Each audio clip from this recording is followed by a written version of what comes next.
now. Okay, here we go.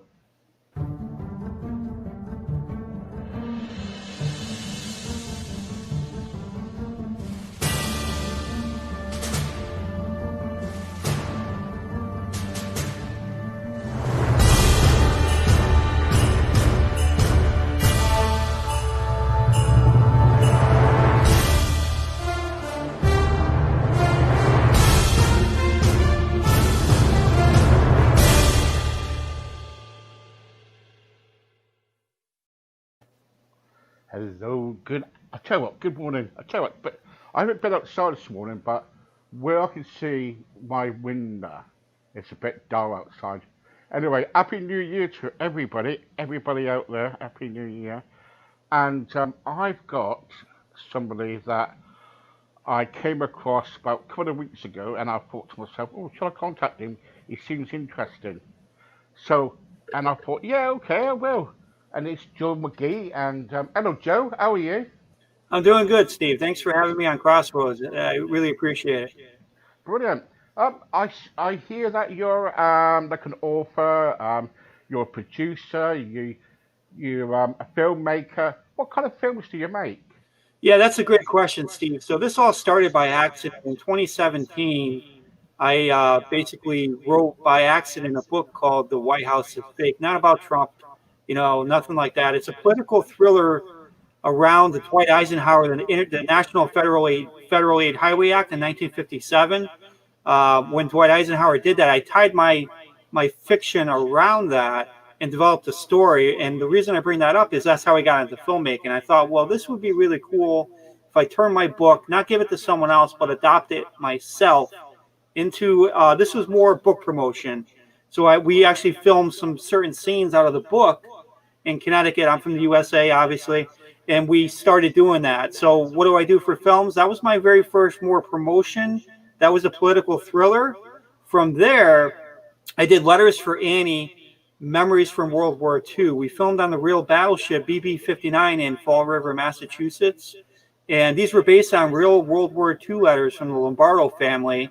I did call it historic fiction because I tied a little bit of fiction around the letters. In the letters, I know where they were, what happened, but I don't necessarily know what happened leading to that point or after that point. So I tied a little fiction around that. Yeah. More currently, the big project I'm working now, I started in June 2019. We just ended August 2020. I've been filming over a year, 100 actors, over 5 states we filmed it. It's called Reflections Project Chameleon. It's got a Russian theme. It's basically about Duncan Reinstein. He leads the Russian Federation Army, and he tricks people in getting treatments. He's really experimenting on them to build a Russian elite soldier based on alien DNA splicing. And they really want this guy named Andy. Andy is important to them. So this particular project I'm working on now, I'm editing. It'll be on Amazon Prime. So I've been really, really, really busy, really focused on that. How long does it? How long? Sorry. How long does it take to produce a film and to get it onto Amazon or onto television? Yeah, that's a great question. It all depends on the content. I actually forgot. I'll step back. I forgot one thing is through the madness of making reflections, a lot of my films are based on dreams, how weird that sounds. I incorporate some of my dream elements into my films. The reason I brought that up is For Bobby was basically written, directed, and produced by accident. What I mean by that is while I was editing Reflections, I had this idea. I think sometime around September, when was it? September 2020, is I had an idea. I filmed it in October. It's a short film. It's only 13 minutes. We filmed it in October, and I believe I released it on Amazon Prime at the end of November. So very, very quickly, but the important thing is it's a short film. That takes, very quick. Now with Reflections, it's going to take me several months to get that adopted for Amazon Prime. I just finished that in August 2020. I've been editing. I originally thought it was going to be a feature, but I mean, it was just it was larger than a feature. So we're doing a TV series, about 6-7 episodes for season 1. Season 2 will be filmed in 2022. And in 2021, this year, we're doing When the Sun Dies. It's about a MC club, a motorcycle club called Scorpions from Connecticut.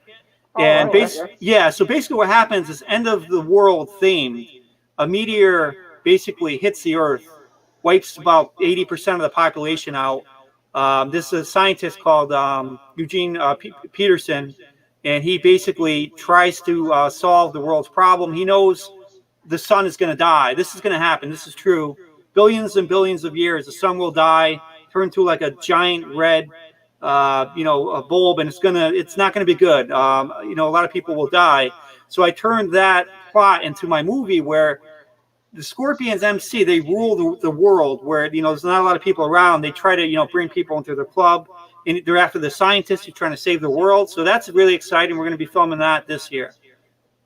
Right, okay.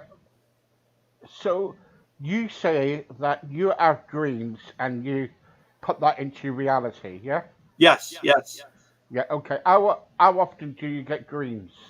You hit on a really, really a good point here, because before I wrote Reflections screenplay, I would dream a lot. I mean, probably not every night, but probably a couple times a month. And I would incorporate that into the characters, into the screenplay. I'm a very unique individual. I don't write screenplays like your typical people, where they'll probably have all these drafts, different colored paper. Okay, this draft 1, draft 2, it's my final cut. Everything's up here in my head. The whole entire story, then I just develop characters, plots, scenes, just on the fly. Reflections season 2, it's all up in my head. But after I filmed Reflections, and I'm editing now, my dreams have stopped. It's weird. I don't know why, but I don't dream as often as I do. I really don't even dream at all. It's just, it seems like when my mind is really creative and really full of ideas, I just kind of plop it out there. But when I'm in the mode, in the zone, I don't dream at all. So that's where I'm at. I'm in an impasse right now. I'm just focused, no dreams. I'm just writing Reflections, or editing rather, Reflections. Where did the idea of Reflections come from?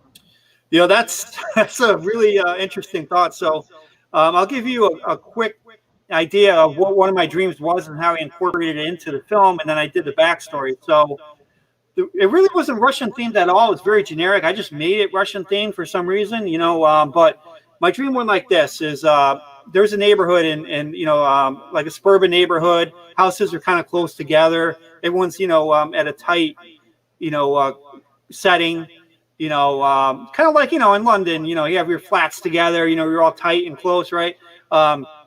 So I'm sleeping and I hear this big crash, boom. I'm awake. I'm looking around. What was that? I run outside. I'm running up the road, and I see this big flame on fire in the roadway. And I'm looking around, and then I see this gentleman, this male gentleman with a jet fighter hat. He's all in black. And I'm saying, hey, you okay? You okay? He ignores me. Nothing. I'm like, okay. And it's weird. Nobody else is out here. So I think this is a little weird. I run back inside, and I try to lay back down. And I kind of close my eyes. And next thing you know, I hear noises in my bedroom. And I kind of, look with one eye. He's in my bedroom now, this guy, going through my dresser drawers. And he kind of turns around, and I see him. And then I kind of shut my eye, but I'm kind of looking. And then he whacks me with something, right? And I'm out. Okay, and that was weird, right? So the next day, I look to my left. You know what's next to me? Beer bottles. I'm like, oh, this must have been like a horrible hangover or something, right? So I go to Starbucks coffee shop or whatever, right? And I get a coffee. In my wallet, I pull out some bills. And guess what was in my wallet? It was a currency bill that says, "I'm watching you," from last night. He was in my bedroom. It was real. So this gave me chills. This is in my movie. I adopted it into a Russian theme, right? So stuff like that. And it just kind of ties the story together. Why I had a dream like that, I have no idea. But it happened, and I use it, and it works. Right, okay. Many people will say to you that if this did happen, and you only had one eye open, why didn't you kind of like actually wake up and confront this person? Yeah, that's a really good question. I'm really not sure. I probably, if that really would happen, yeah, I probably would have done something, because obviously these are my house. I got to protect, what's here. But for whatever reason, that's how whoever sent the message to me wanted me to see it. And I think Okay. it was for a reason. Because okay, let's go to the message. So, do you have a faith? Yeah, I'm Catholic. You're Catholic. Are you a practicing Catholic? Yeah. Yeah. So, could that be a sign that I'm a Christian, so if anything happens, I believe that God is talking to me through something. So, Right, right. do you believe that that your faith is talking to you and saying that you got to make this film, or it's showing you a sign, probably? Yeah, that I think I didn't really look at it from that point of view, but I think you might be absolutely right. I think it could have been more of a higher power saying, "Hey, you're meant to do this. Let's go. Get on it." Yeah, yeah. See, I don't like. I've done television and done lots of TV in the UK and here, and I don't like television, and you know, and when I felt that I needed to do this, I felt, oh, no way, no way, and I felt this was kind of like from from God, for me to do this, to reach out. So, but with your, with reflections or with everything that you make, do you think all what you make and film is about all your dreams? I wouldn't say all of my dreams. I would say it's a starting point to really base it. Like, for example, the White House is fake really wasn't based on a dream, but it was kind of related because I want to call it daydreaming, but I was driving down the interstate in the USA and I saw a bridge. And an idea went off in my head, and that's how I wrote the book. So a lot Right. of my ideas is I'm going places, I'm looking around, I'm seeing things. It gives me ideas. To give you an example, I was in London in 2015. I did a leadership class in the Olympia Theater, I think was the name over there, and a lot of the things is I tell people is you got to really open your eyes and look where people don't see to the uncommon eye. To give you an example, this all ties back to me. Is I was in Middletown, Connecticut one time at a light, heavy traffic. But a lot of people are on their phones, they're goofing off, right, waiting for the light to change. Well, that's not me. I'm looking around to see things. I like old buildings, the architecture, so I'm looking up about 4, maybe 5 stories. What do I see up there? I see a little boy in a window. He's waving to me like this. Hey, I wave back. We connect. How many people you think saw that little boy in that day? Maybe me, maybe one other person. The point is, there's things around you. It could be right in front of you, to the left, to the right, up, down, whatever. Yeah. They're there. You got to look for them. And that's kind of my premises of my ideas and how I do things is you got to really engage your mind and think outside the box. And that's really what Yeah. helps me. Can I ask you about White House fake? Yeah. You know, now why fake? Because I know they've had a lot of problems there, and Trump is not very liked, and Yep. the election was going on. Trump was saying that that the election was fake, and all sorts. So that's a good question. I think the title is very prevalent for today's times, being fake news, fake that, right? But the title's elusive. It really isn't. It is, but it isn't. What I mean by that is the White House is fake is really about Dwight Eisenhower. Every cabinet after Dwight Eisenhower did this huge lie about the White House. And yeah, it is fake, but there's a reason for it. So my book kind of goes into underground tunnels, which could be real. It goes into that the whole cabinet is fake. They're all actors. So think about this: is if I'm a terrorist, I'm going to probably take out high value targets, right? And they know where they live, they know where people are, the White House or this that, right? So if they take them out, the government still could run because whoever's in the White House is now are fake actors. The real people are with the DOT, the Department of Transportation is the real government. The DOT works secretly. Now think about this. The DOT, the trucks are on the highway. They allow meetings underground for the tunnels. So that's where I came up with the title, The White House is Fake. So a guy named Nelson Conrad discovered about this, and he really got in a lot of trouble with Mr. Hutchison, who was a government official. He knew he was onto him. He's trying to expose them. There's a little supernatural twist in it. So that's kind of my premises of the White House is fake. And But there's Joe, is stuff that like that. but Joe, is that what you're trying to do? Are you trying to expose them? No, I'm not like that. So here's the fun fact. I wrote, now follow me here for a minute. I wrote a political thriller. A lot of people don't know this about me, but follow this. I wrote a political thriller. I'm not even a registered voter. I'm anti-political, and there's a reason for that. Many years ago, I was probably 10, 11, maybe 12 as a kid. My father, I might not know who these names in the UK, but Ross Perot, he was an independent over here in the United States. I was on his campaign. I met a lot of people, a lot of government officials that I've seen over the years. They're corrupt, they're liars. I made a vow at a very early age never to vote, and I stuck with that. I'm not even a registered voter, so I don't follow politics. This book was just an idea that I think is really could happen. I put some government kind of stuff in there. In Reflections, I did the same thing.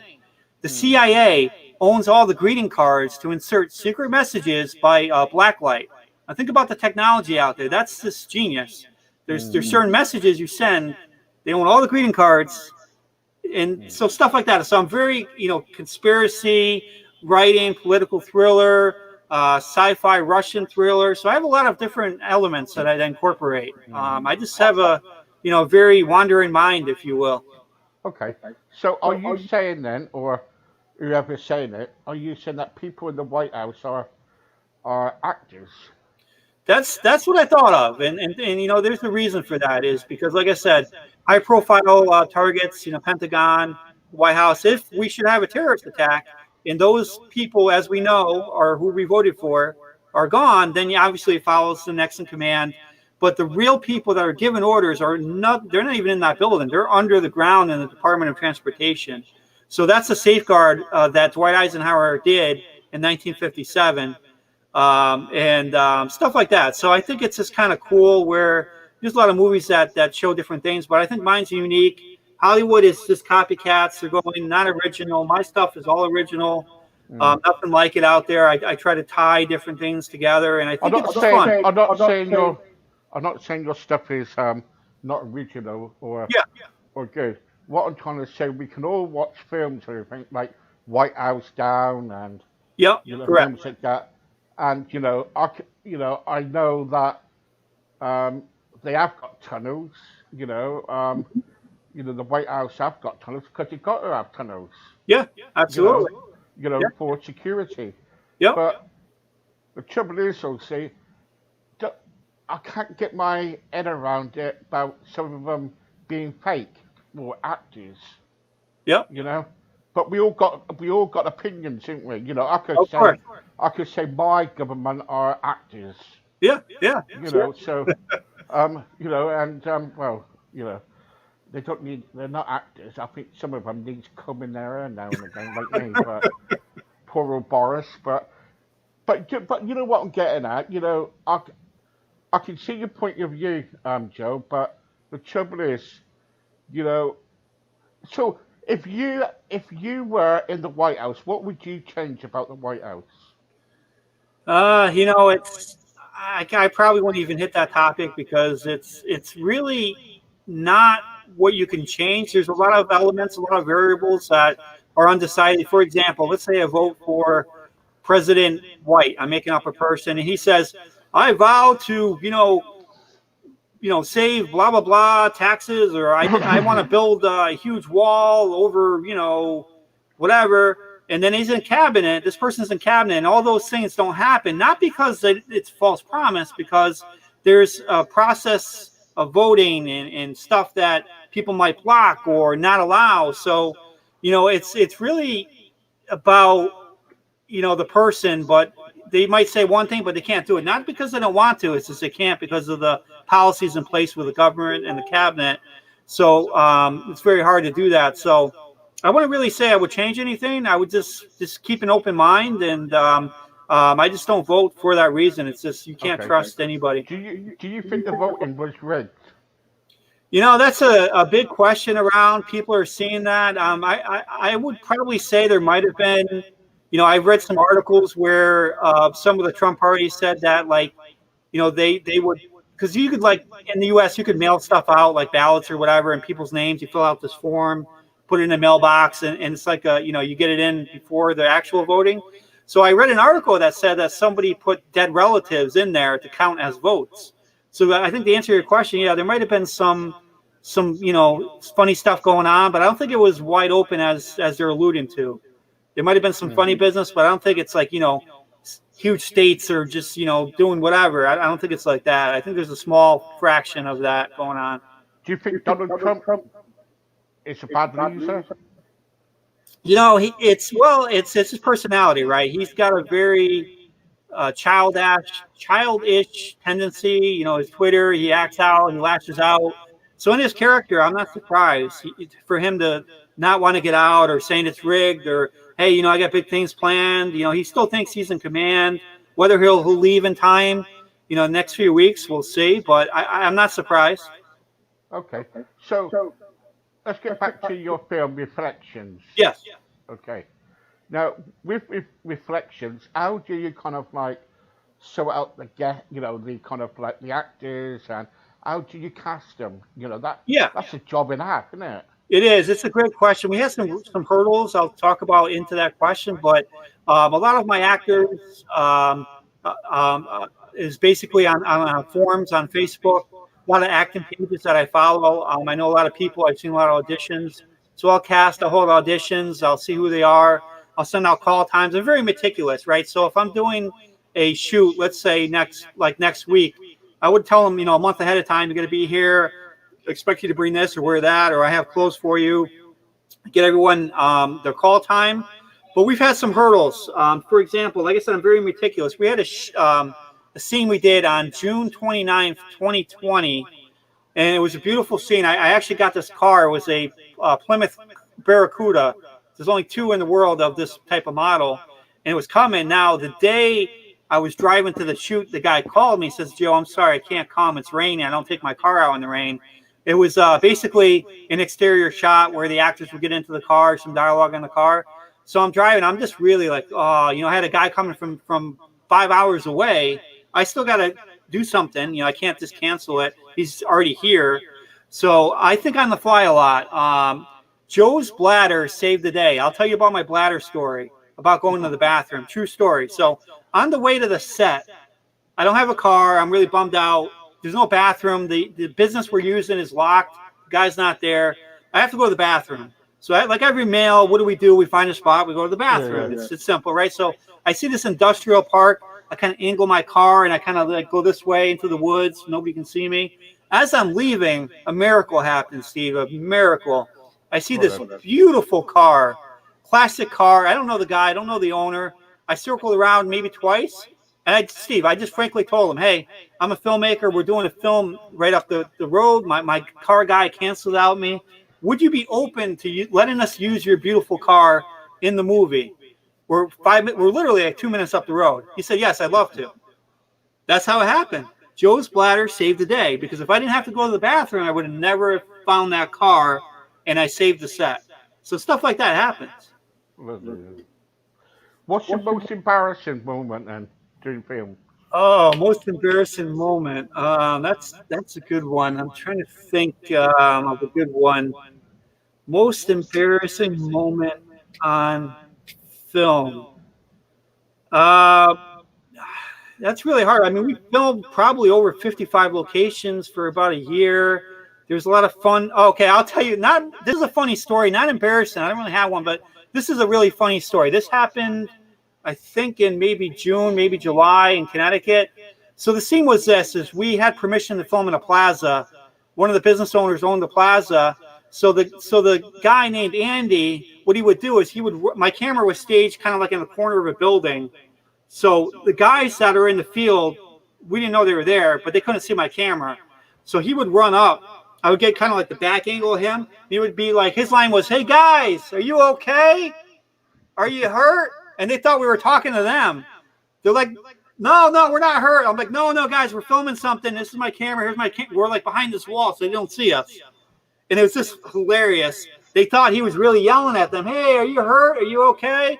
but it was him and his line, his dialogue, and so that was a funny moment that happened on set. True story. Oh gosh. So so you're working on something at the moment for Amazon. Yep. Yeah. How do someone who's a filmmaker such as yourself get things done on Amazon? Do they have to be a certain qualified to be a filmmaker or? Well, so there is a process like with Netflix and Hulu. Those are much harder to get on because you really need an agent, distributor to get on those channels. With Amazon Prime, the beautiful thing about that is they're really open to the independent film community, which my company, mcgee Productions, we're independent. We're not a Warner Brothers. We don't have Pinewood Studios here like you guys do in the UK with all the Bond movies over there. Um, but what basically you do is you just go onto their portal site. There's some requirements you have to meet. When you submit work, you have to have a caption file. The work that you're submitting can't contain, obviously, license issues, misuse of music or misuse of product or brand. And basically, you just submit it, and if they greenlight you, you get your date and you get on there. For Bobby, my short film is already on there. It's 13 minutes. It's in the UK on Amazon Prime. It's in the US, doing very well. I think when we released that in November, it's already January. I think we already have about 6,000 watch minutes right now. It's only 13 minutes long. Got a lot of reviews on there. But it's one of the things that happened. I'm trying to work with Amazon. I don't know how this happened, but Bobby Darwin, the Yeah, musician, yeah. his reviews ended up on my page for Bobby. His DVD is on my for Bobby page. I've been trying to tell him this is not related. Take it down. I'm still working on that, but that's stuff like that can happen. Somehow they're cross-linked.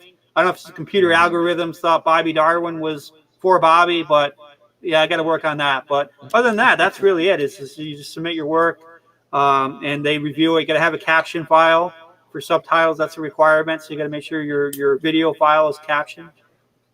Right. Okay.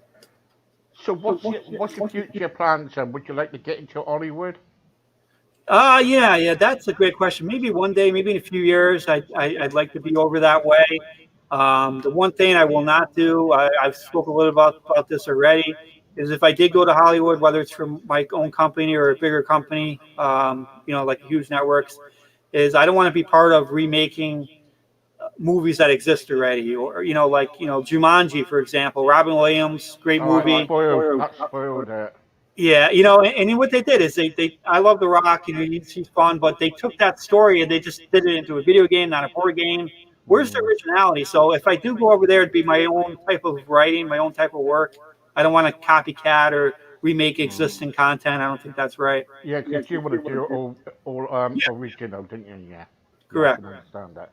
There's a lot of copycats out there, I'm afraid, and you know, you got it's like all the Rocky movies. It's a shame really because you go up to a certain point and you say, "It's cut off. This is good. This is good." Mhm. But when you carry on with it, you're thinking, "Oh no, what they doing?" They're Yeah, just yeah. spoiling the film or something, can't they? So I don't like that. yeah, I don't like it too. I see a lot of films being made. Um, Thank you very much for joining me, Joe. You're brilliant, very good guest, and there's a lot of people out there. Got a couple of questions here from you from other people. Yeah, sure. Um, Joe? Do you ever do horror films? That's one I really love watching horror films, but I don't like horror films that are just like, hey, I'm running through the woods, someone's trying to get me. Like, you know what's going to happen, right? So if I did a horror film, I want it to have some type of interesting plot.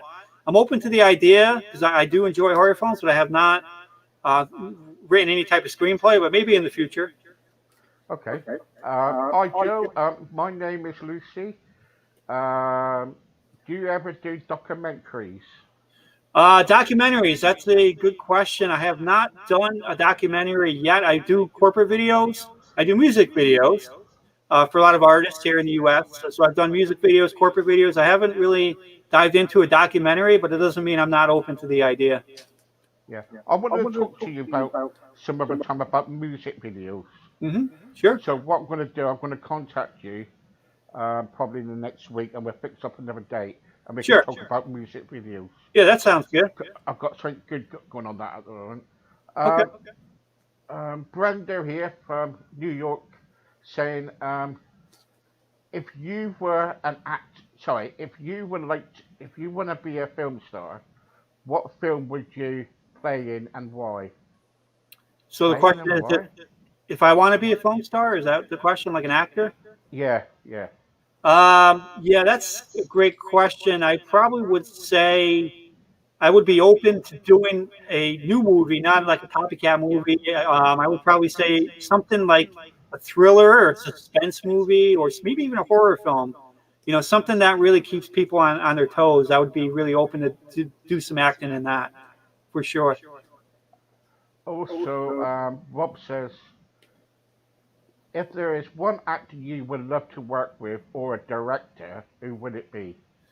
Yeah, that's a great question. So, one of my favorite, who passed away unfortunately, one of my favorite directors was Tony Scott. Great True Romance, did a lot of movies that I respect. Obviously, he's not here in the world today. He would be one. Tarantino, I love Tarantino's work, so I would probably say Tarantino at this point. Brilliant. Anyway, thank you very much, Joe, Thank you. and thank you for coming on my show. And it's been a pleasure to meet you, and thank you so much. And hopefully, we'll probably see you in a couple of weeks' time, if that's okay with you. Sure, absolutely. I had a blast on the show. Thanks for having me, Steve. Thanks for your Thank you viewers. very much. Thank you. Bye bye, Joe. Take care, guys. Bye bye. Bye. There you go. And that was Joe, and all the way from the United States.